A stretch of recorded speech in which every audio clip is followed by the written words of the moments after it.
ছায়া মন্ত্রিসভা আসলে কি? সরকারে যেমন প্রতিটি মন্ত্রণালয়ের জন্য একজন করে মন্ত্রী থাকবেন, যেমন স্বাস্থ্যমন্ত্রী, শিক্ষামন্ত্রী, তেমনি বিরোধী দলেও ঠিক প্রতিটি মন্ত্রণালয়ের বিপরীতে একজন করে ছায়ামন্ত্রী নিয়োগ দিবেন। সরকারের যদি কোনো ভুল করে বা ব্যর্থ হয়, ছায়ামন্ত্রী তার প্রতিবাদ করবেন এবং বিকল্প সমাধান পেশ করবেন। ছায়ামন্ত্রীরা কি সরকারি বেতন বা সুবিধা পান? না, ছায়ামন্ত্রীর সদস্যরা সরকার থেকে কোনো বেতন, গাড়ি বা সরকারি সুবিধা পান না। এটি সম্পূর্ণ একটি স্বেচ্ছাসেবী রোল। তবে এটি জনগণকে দেখানোর একটা বিশাল সুযোগ যে তারা দেশ চালানোর জন্য কতটা যোগ্য। ছায়া মন্ত্রিসভা কেন প্রয়োজন? যখন কোনো মন্ত্রী জানেন যে তার প্রতিটি সিদ্ধান্তের চুলচেরা বিশ্লেষণ করার জন্য ও পাশে একজন দক্ষ ছায়ামন্ত্রী এবং একজন গবেষক বসে আছেন, তখন তিনি চাইলেই খেয়াল খুশি মতো কাজ করতে পারেন না।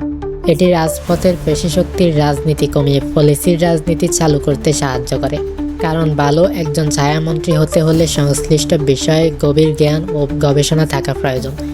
এভাবে রাজনীতিতে মারামারির বদলে শুরু হতে পারে মেধা ও আইডিয়ার লড়াই।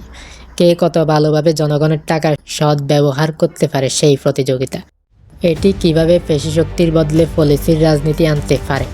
বর্তমানে আমাদের রাজনীতিতে একজন নেতা কত বড় তা মাপা হয় তার কত বড় মিছিল আছে বা তিনি কত জোরে স্লোগান দিতে পারেন তার উপর। কিন্তু ছায়া মন্ত্রিসভা এলে মাপকাঠি হবে যোগ্যতা। উদাহরণস্বরূপ, একজন ছায়া স্বাস্থ্যমন্ত্রীকে অবশ্যই চিকিৎসা ব্যবস্থা সম্পর্কে গভীর জ্ঞান রাখতে হবে। একজন ছায়া অর্থমন্ত্রীকে বাজেটের চুলচেরা বিশ্লেষণ জানতে হবে। এসব করলে জনগণ দেখবে প্রকৃতপক্ষে কার কাছে উন্নততর সমাধান আছে।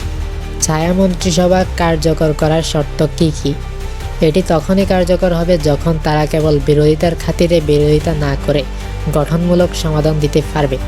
যদি ছায়া মন্ত্রিসভা কেবল নামেই থাকে কিন্তু কোনো গবেষণা বা তথ্য নির্ভর কাজ না করে, তবে এটি কোনো কাজে আসবে না।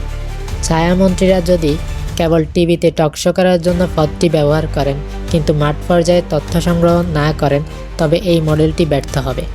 এটা আমাদের বাস্তবতায় সফলভাবে কাজ করবে?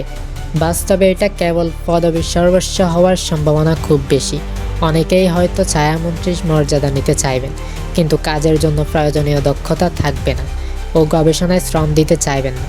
তবে আমাদের যদি একটি মন্ত্রণালয় এটি সফলভাবে করতে পারি এবং যারা ঠিকভাবে দায়িত্ব পালন করছেন না তাদের চাপের মুখে রাখতে পারি, তবে রাজনীতিতে ইতিবাচক পরিবর্তনের সূচনা হতে পারে। আমাদের দেশের রাজনীতি মানেই মিছিল, মিটিং, অবরোধ আর নির্বাচন। নির্বাচনের পর বিজয়ী দল ক্ষমতায় যায় আর পরাজিত দল চলে যায় রাজপথে। কিন্তু ছায়া মন্ত্রিসভা যদি সঠিকভাবে বাস্তবায়ন করা হয়, তবে এই রাস্তা অচল করার রাজনীতি বদলে দেওয়া সম্ভব।